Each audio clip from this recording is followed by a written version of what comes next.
Kerusakan Jalan Limpok Cot Iri semakin parah dan menyulitkan pengendara yang melintasi kawasan ini. Meski telah berlangsung sejak 3 tahun terakhir, namun hingga kini belum ada tanda-tanda akan diperbaiki.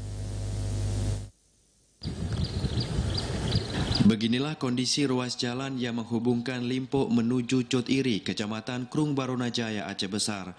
Kondisi jalan yang tak beraspal membuat kepulan debu membumbung saat dilintasi kendaraan. Sedangkan pada musim penghujan, seluruh lubang di badan jalan ini ditutupi genangan air dan sangat sulit bagi pengguna jalan untuk mengelak lubang yang dipenuhi air genangan. Tak hanya debu, keberadaan lubang serta permukaan jalan yang dipenuhi kerikil mengancam pengguna jalan yang melintas. Ketiadaan lampu penerangan turut memperparah jika jalan dilintasi saat malam hari. Usman Lamreng, warga Aceh Besar yang juga akademisi Universitas Abulia Tama Aceh, menyayangkan sikap pemerintah Aceh dan Aceh Besar yang dinilai mengabaikan kerusakan jalan ini. Perbaikan ruas jalan ini harusnya menjadi prioritas karena menyangkut akses publik serta berperan penting dalam mewujudkan perkembangan antara kedua kabupaten kota yang bertetangga.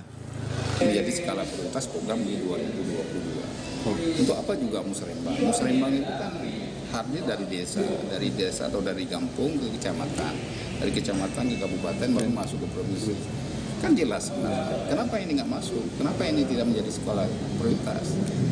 Usman juga mempertanyakan peran legislasi anggota DPRA daerah pemilihan Aceh Besar yang dinilai tak memperlihatkan kiprahnya dalam memperjuangkan aspirasi warga Aceh Besar. Pasalnya ruas jalan ini tidak hanya digunakan untuk akses perekonomian warga, tapi juga jalan menuju sejumlah kampus di Aceh Besar dan kota Banda Aceh. Kerusakan diharap dapat segera diperbaiki karena selain memperlancar akses warga, juga mencegah jatuhnya korban. Dari Aceh Besar, Arman Konadi, TVRI melaporkan.